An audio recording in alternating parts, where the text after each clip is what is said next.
A very good evening and welcome to tonight's or this afternoon's Race Result webinar. For those of you who haven't joined us before, my name is Elliot, part of the technical support team here at Race Result headquarters.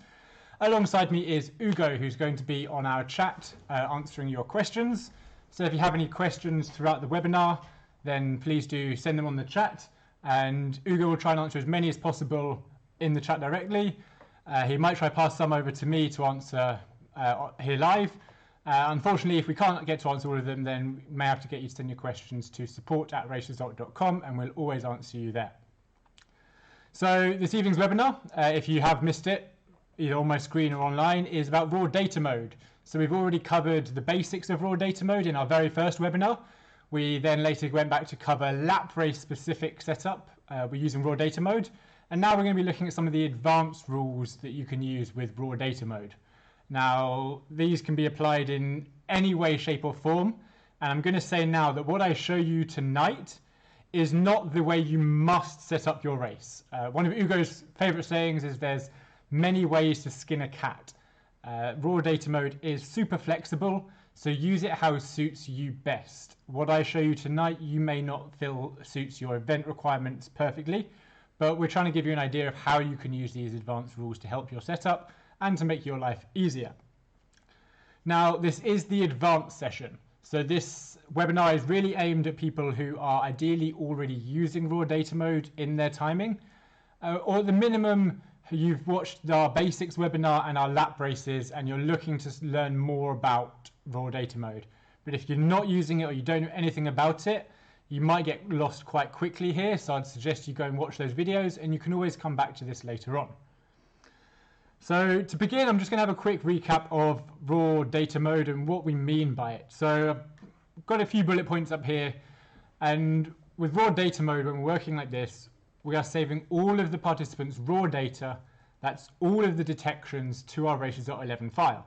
This means that we can do anything we want with it. And how do we use it? With rules. So we use rules in our results setup to tell the software what results it's looking for, what detections it's looking for to produce our set of results. And these are super flexible. It focuses a lot around our minimum lap time. So minimum lap time is, as the name says, a minimum time for laps, but it's also used in start and finish calculations as well. So it's a super important rule in your contest setup. All of this allows for dynamic recalculation of results. So if you make a mistake in your setup that you don't pick up on, or participants don't do as they're supposed to, they turn out and go the wrong way and mess up all your timing points, you can change your rules as you go and the results will automatically recalculate. So looking at advanced rules, setting them up, before I go into an event file, there's a process with setting up these results. And there's 4 settings you need to consider. So the first one is the contest. So with the advanced rules, you can have either a rule that applies to all contests in your file, or you can have contest-specific rules. This is useful if people are doing different distances or may cross time points in different orders on your course. We then have the type of data we're looking for. So we can be looking for a chip read, the maximum, minimum, or the nth value, and the nth are useful for laps and things like that. So we'll cover those more in detail, but this is also where you can use markers more. I think we talked briefly about markers in our basics webinar and how they can help you, and we've got some more advanced uses of markers coming up later on today. You then also, normally will define an after time. So you'll say that the read or the result has to be after another result. This could be just after T0, after a fixed time, or maybe in a triathlon, for example, you want your bike laps to be after transition 1, because that's the logical order. In some cases, you'll also set the before time. So it may be necessary to say that a certain result can only be filled before another one, just in case there's a miss or you don't want to be reading things in the wrong order. So today we're going to look at, first of all, a triathlon setup. And like I mentioned earlier, this is not how I would set up an event. This is an exhibition to show you how you can use raw data rules. And as you can see, we've got up here to begin with our check-in. So we don't know in this race which wave participants are going to start in. There's multiple waves and they can just check in and we'll get 100 in the water at a time and set that wave off and off they go.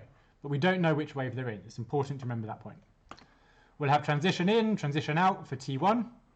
We'll have a bike course with bike laps.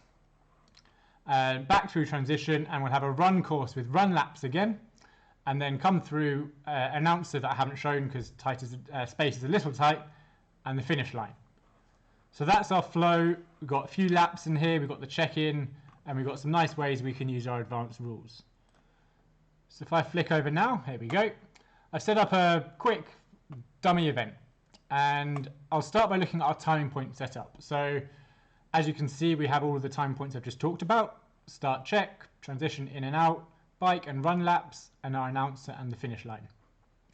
You'll notice that I've not ticked subtract T0. So in the first webinar and our lap races, we talked about having this enabled and how it makes things easier most of the time. Because if you have everyone starting from T0 and you know what their T0 is, your results already subtract this and you can have your results as race time straight away. In this case, it won't work for us. And there are some races that it won't work for you. Rolling starts at triathlons, for example, that are becoming more popular. That won't necessarily work. So there can be more setup required if you don't have it ticked, but that's going to depend on your setup. And I'll have a look at my results. So if I just scroll down a touch, you'll see down here that I've also grouped these and I put little placeholders in. I do not recommend doing this at all. It messes up your sequence of IDs and it makes remembering your setup that little bit more tricky. I've only done it today just to make things clearer for you to see which results I'm looking at any one time. So I'm going to start at the top. We're going to follow the race. So if you remember, we've got our swim check-in, because we don't know which way people are going to be in, swim and transition in, which is our swim finish. So we're going to have the check-in first. This is the first thing that's going to happen. And I'm going to go back a step and show you how we set an advanced rule to begin with. Kept doing this in practice. So to set an advanced rule, first select your timing point, as you would with any other raw data rule.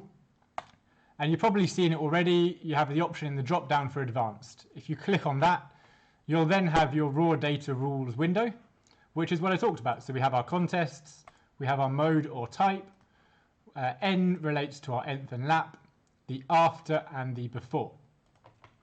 Now I've got that one down. Let's go have a look at the check-in. So clicking the little hand here will bring up your advanced rules settings. And here we have an example setup. So for this one, for the check-in, I'm still going to use T0 before anyone's checked in. It just gives me a good time reference of this is when we started started the event, started checking people in. And I'm going to use the maximum time here because there's no way that anyone can cross the check-in again after they've already started. But I could get people stood on it for a while, crossing early and then being pushed back. So I want to know the last time that they crossed the check-in, so the maximum. After my T0, like I talked about, but I want to make sure that they couldn't accidentally leave it running and then get another read later on after the swim. And I know that everybody is going to be started by 10 AM. So my before, and in the drop down you'll see we've got T0 like we already used. We have fixed time. So fixed time is, as it says, a fixed time of day. We can also select any of the other results that we have listed in our results setup. So we'll get to some of those later on, but for now I'm going to use fixed time and I've said 10 AM. So the check-in time it's the last time after T0 before 10 AM.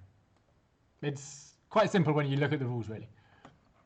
They're checked in, but now how do I get a start time for them? Well, I've got Ugo, my assistant, down at the swim start and he's going to be taking a marker on my decoder.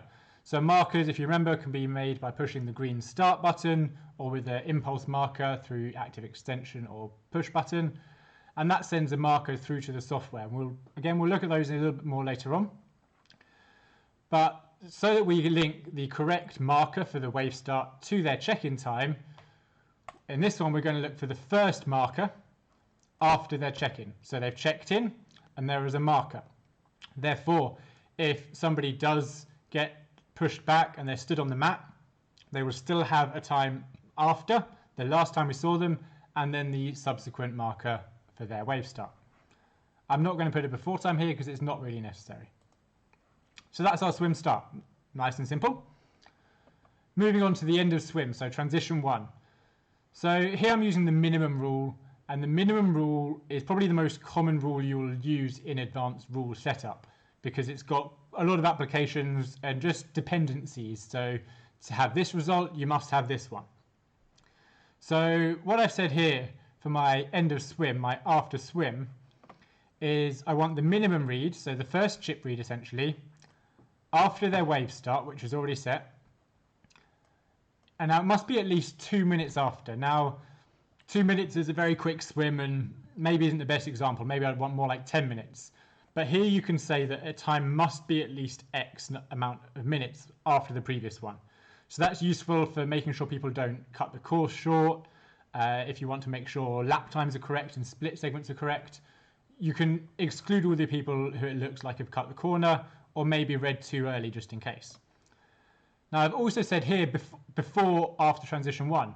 So again, I'm using both these rules together to narrow down where this time must be. The reason I've got this one, for example, if you're using a passive system and you've got wetsuit swims, we know sometimes wetsuits and passive tags don't get along very well. So rather than missing a read here and then the end of bike, which will be it transitioning again, going to our after swim, this time has to be before transition 1. Now, after transition 1, I'm using the minimum again, but if I did use after T22, after my after swim, it'd kind of be a bit of a circular reference because they'd both be relying on each other. This one has to be before that, but that's after that, and don't go there. You'll get yourself confused and the software may end up with a circular reference, which you don't want. So I said, again, just the minimum after the wave start. I'm pretty confident transition 1 is going to get everyone. You know, wetsuits are out the way, they're running out nice and slow. So just after the wave start plus 2 minutes. And again, I could extend that, I could make it shorter, I could just leave it at blank because there's no way after their wave start that they're going to cross transition out. So any questions so far? Check everyone's kind of following us so far? No questions. Nothing so far? Okay, I'll carry on. Getting a little bit more confusing with this one. So bike laps. So let's just flick back over to here. So we've come through our check-in, our swim, in and out of transition, and now we're doing bike laps. So we'll have 5 passings, it was 6 laps, so it's 5 passings through the bike lap time point, and the 6th lap will come back in here. So we're expecting 5 reads on our bike lap time point. Now, I could use the lap rules like we already have set up, but in this case, for example, maybe someone took a wrong turn out of transition and the lead bunch all went the wrong way and then got turned around and went back the right way, and they would have read too early. Rather than just ignoring all those times and going through manually, I'll set a rule. Simple. So I talked earlier about using our nth rule for laps. So this is useful for if your laps don't start straight after T0. We had another case, a customer a few days back, they had a mountain bike race where they started, they did a short lap, and then their main lap was 10 minutes. So they wanted the first lap to be after just a couple of minutes, but then they also wanted 10-minute gaps. Now, the useful thing about the nth rule is this also considers the minimum lap time, which we talked about earlier. So index 1 won't consider it because it's looking for the first read after your rule. So in this case, I said the after bike lap 1 is the nth, the first read after transition 1 plus 2 minutes. It's a 2-minute bike lap, so they've got to do at least 2 minutes there and back to get their first bike lap. Thereafter, I can just use the nth rule and increase n by 1 for each subsequent lap. And like I said, this considers our contest minimum lap time. You'll see I haven't changed the offset here. A common mistake is that people then double this because it's the second read and it has to be at least 4 minutes. But that's not the way this rule works because it's the first read will be after 2 minutes and then the minimum lap time applies. So your offset and your after will pretty much always be the same, and you use the minimum lap time and the n value to create the rules. So I've got n1 to n5 for my 5 bike laps. Similarly, I want each lap time. Now you'll notice here that I've actually used a calculation for bike lap 1 because in this case, it would still try and go from T0, because it could be like our friend had, where it's still the first lap calculates from T0, but is a shorter lap. But in this case, it isn't. So I've said T25 minus T23, which is my bike lap 1 minus transition 1 for the first lap. But you see, I've got rules for laps 2 to 5. So let's have a look. And of course, tied in with our nth read is lap. And again, this is the same, not the same, similar to our lap rules that are default for lap races and give you the lap time between reads A and B. So I've got the same offsets again, because I'm looking at the same reference point for each of these laps. And again, I will increase from N2 to N5 for each subsequent lap. That one makes sense? Hopefully. Play with it. Learn, test, and I'll come back to how you can test these rules later on as well. But the most important thing with raw data rules is test it all beforehand. I've had races where I've gone and maybe was a little underprepared, sat there and I'm stressing because I didn't do my setup properly. In contrast, I've had races where I've spent the extra half an hour to an hour testing my setup, making sure all my splits are correct, and I've had days where I can sit back, enter a start time and not do very much until someone says, can I get a printout of results? They're the good days in timing.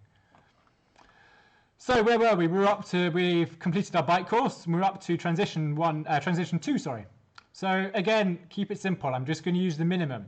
Now you'll notice that I've said after 5 minutes here, so T23, my after transition 1 plus 5 minutes, whereas each lap is 2 minutes in my minimum lap time. The reason for this is that if I said it had to be 10 minutes or 12 minutes, 6 times 2, if someone did cut the course short, I wouldn't get their read coming into transition. For me, I would say it's easier to see them coming in and then see them missing a bike lap rather than just waiting for that bike lap to fill in, then later on realizing, not seen that participant for a while. So, you don't have to set it to exactly what you think, but give yourself a safe margin. You don't want it to be the first read because they've only done a lap, got a mechanical come in to change a puncture, but use it to your advantage. Similarly, transition 2 out is the minimum after the bike, after transition 2 entrance, plus 10 seconds. It's not that scary. Now we've got run laps again. So I talked earlier about using our standard lap rules, and in this case I will. So with raw data mode, you're not restricted to one type of rule or the other. You can combine them as much as you want, as much as you need, and as much as makes sense for your setup. So in my contest setup, I said that this is 3 laps and minimum lap time of 2 minutes. So the minimum lap time applies to both my bike and run laps. That may or may not work for your setup. So if it doesn't, you may want to just use minimum after for each of your laps and then just keep this for your run, or adjust it and find a compromise in between. Like I said, it's flexible. Do what suits you and what works for you. So I'm just going to use my standard lap rules. So read 1 after T0 plus minimum lap time, through to read 2 and 3 after T0 plus minimum lap time. Similarly, funnily enough, I want my run laps. So again, because this is going to work from T0 for lap 1, I do a calculation for this first lap. So T34 minus T32. Up here, after run lap 1, after transition 2. There's nothing wrong with doing that. You could do that for all of them, but it's more to type. So I will use my standard lap 2 and lap 3 rules for run laps 2 and 3. Finally, we're coming into the finish, and we've got our announcer. Now this is one of my favorite little tricks to use with the announcer, and works really well for this to actually showcase it again, is maximum. So it could be that they cross the announcer line after each lap. So let's have a look at our little course. We could be crossing it either here just before they peel off to the finish, or it could be just in here. We could also have people who come in through the announcer, realise they have another lap to go, back out they go, but they've already crossed it. Now, I want my announcer feed to always have the latest person at the top of the list, so I know who's come through most recently. So I'll have a rank set up for that, or I don't even need to do that. I can just order by maximum time on the announcer result. So I want to use the maximum time on my announcer. But I'm also going to say before the finish. Now, this is useful because it means that if someone does come through the finish, you're not going to get that announcer result overwritten and then they'll show up again. So in a running race, for example, where you've got chip on bib and everyone finishes the race and Mr. Joe Bloggs goes around and stands right next to your commentator line to support his friends coming through. Been there, done that, not a whole lot of fun when the same name gets read out 10 times. So by doing this before the finish, that will not be overwritten no matter whether they go stand on it for the next half an hour getting thousands of detections. It will be fixed once they're finished, so they won't show up again. May or may not work for your race, but I find it a useful little trick. Looking at the finish, now you notice I didn't use the finish rule. Now of course, because I used my run lap rules, this is saying read after end of last lap, and it's going to look for the third lap on the finish, which won't work. So I just said the first read after T0, because the finish should be the first read, and if someone does cross the finish early, then I'm still going to have to go out and manually change that time. So this is a little showcase of all the rules. Well, the only one I didn't touch on is last marker. An example of using that could be a similar scenario where you don't know which wave people are starting in, and you have a start detection for a run or something. So have a start read and call their start time, their official wave start, the last marker before their start detection, where the start detection is the last read. And then you'll have last marker before, and you'll have their start time. Do you have any questions that need answering here about advanced rules? No. We're going through okay, 21 minutes in, doing okay. So let's have a little look at a couple of other examples of how results and calculations can all be used together. Now the files I'm going to be looking at, I didn't get it queued up, sorry. Let me just open another browser and I'll do that in the side quickly. Pull that over there. So both of these files I'm going to look at today, and I've left it on my Facebook, that was not clever, are files that Ugo set up when he went down to Australia earlier this year. He was supporting Oz Timing down there, we'll give him a shout out. And he was timing with them the Australian Road National Cycling Championships. Got that right, that didn't come out right nearly. So both of these files are available, here we go, on our Race Result Timers group. So load up the page, and if you hit Files on the left-hand side, if you're not already a member, come join us. Most of us are active in there in the support team, so you'll get an answer pretty quick, as well as feedback from other timers. So here you can see a bunch of files that have been uploaded by other users, and we're looking at the top two here. We've got a criterium road race and a time trial, and you can see uploaded by Ugo Durand. So you can feel free to check these files out later on.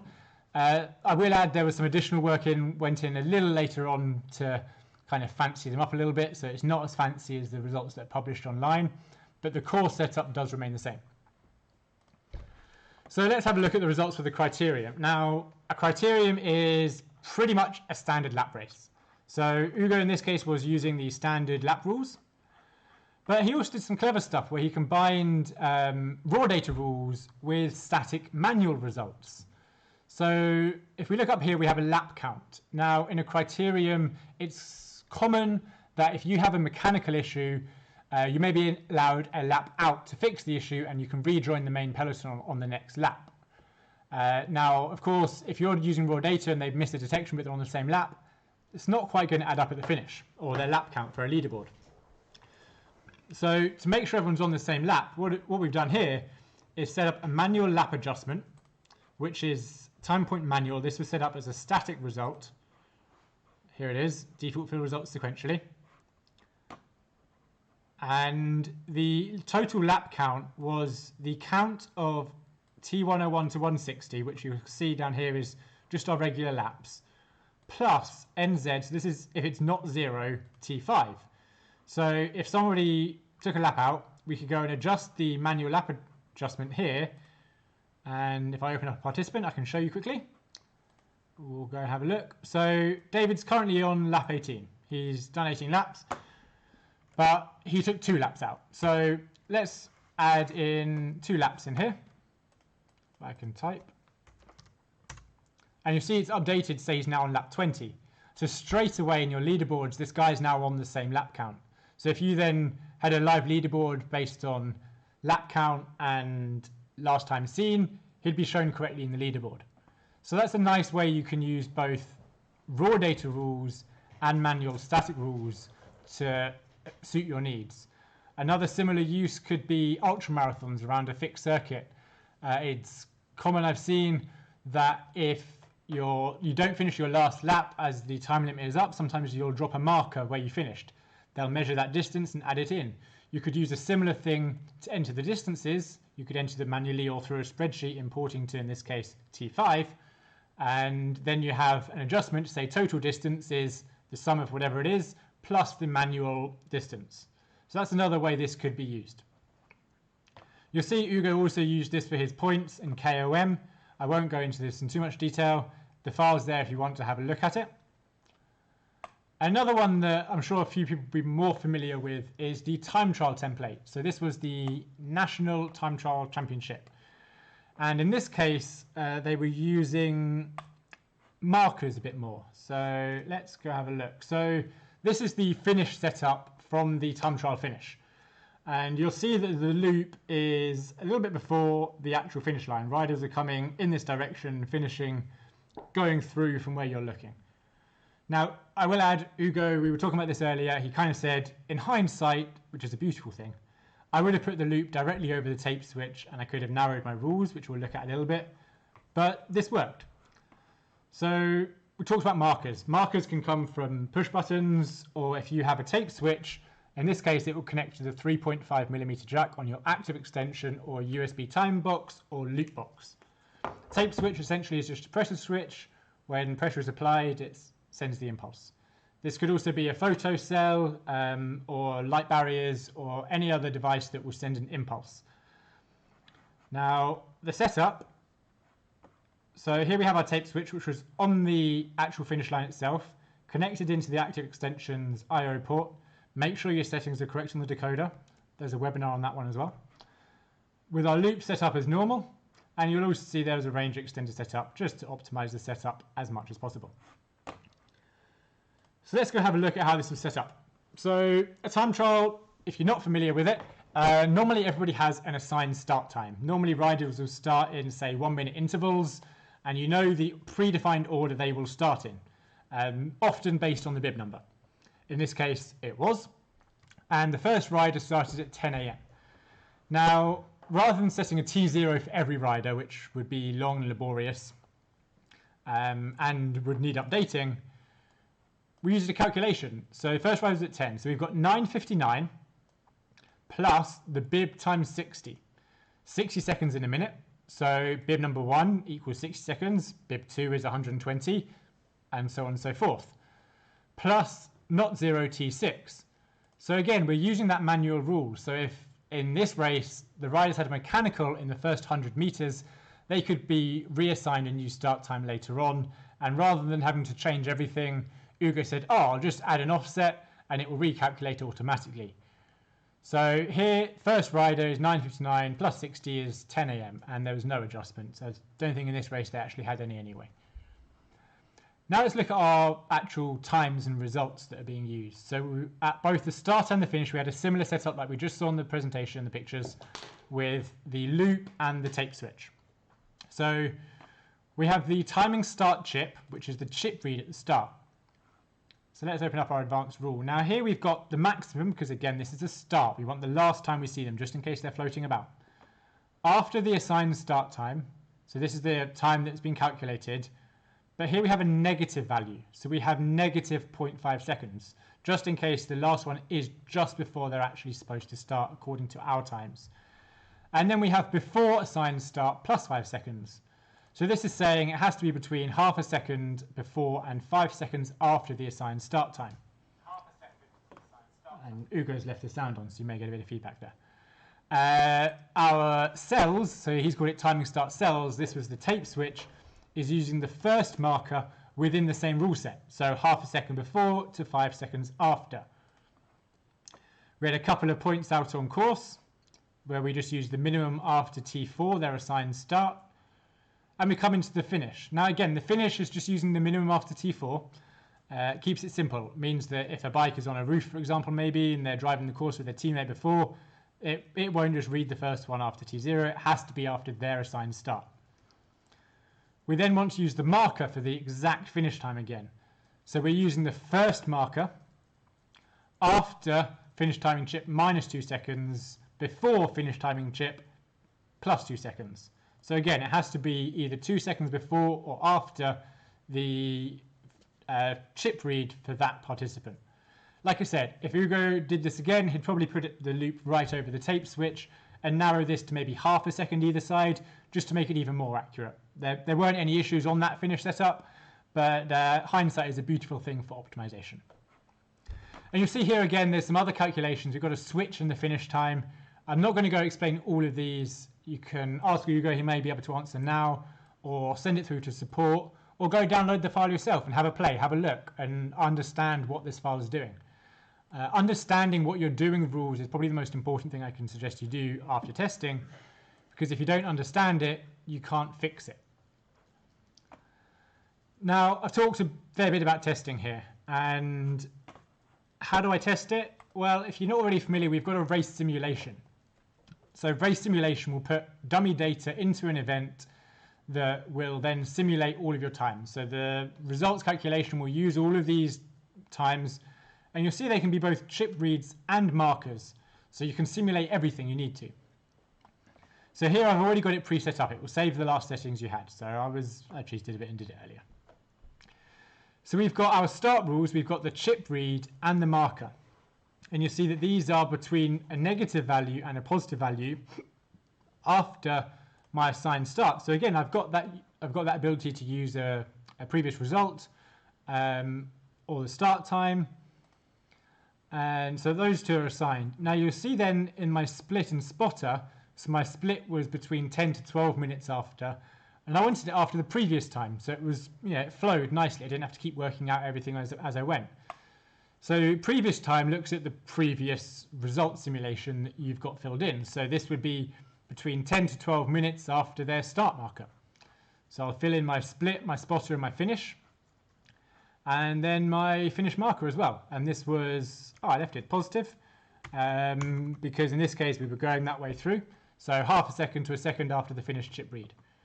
Now I'm just going to make sure I'm set up quickly here. So there's two ways you can do it. You can either click generate all times live and you'll see everything here is made and all your results are there. You can go check your output lists, or I'm just going to delete all of those. You can also simulate them live. So this is quite useful. Now what I'm going to do is open up our presenter module. Hopefully you can see that. I think you can. And I'm going to fast forward this now. So this is playing in live time. And I'm going to speed it up to 50 times. So you can speed up 1, 2, 3, 4, 5, 10, 20, 50, 100 and 250 times speed. So you don't have to wait 4 hours for everything to finish if that's how long your race is. So let's speed it up. So this is just playing through. There's no system set up. My decoder and USB box aren't plugged in. So you'll see now that this is the race simulation. It's putting all of this data in. And Ugo set up in this a nice leaderboard which showed when people had started. It grouped them all by their last split scene. And here we go. We've got our first riders through the split timing point because we're at 50 times speed, which is already up to 10:20. And it will just play through. And here we have our first finisher. A little bit behind schedule. So this is a really useful way to test all your output lists. You can test all your live lists, your result printouts, certificates, anything you need to test. You can go into participants and see it's all correct. Use it. Use the raw data rules. Any questions to answer before I sign off for tonight? No, I inserted it in the chat, so it's good. He's getting good at this. Like I said, if you've any questions, send them through to support@raceresult.com. We'll always answer your questions as much as possible. Go play with Ugo's files that are on our Facebook group. If you're not already there, join the Facebook group and come say hi. Plenty of friendly people there willing to give their help as well. And we look forward to seeing you for the next webinar. Thank you very much. Goodbye.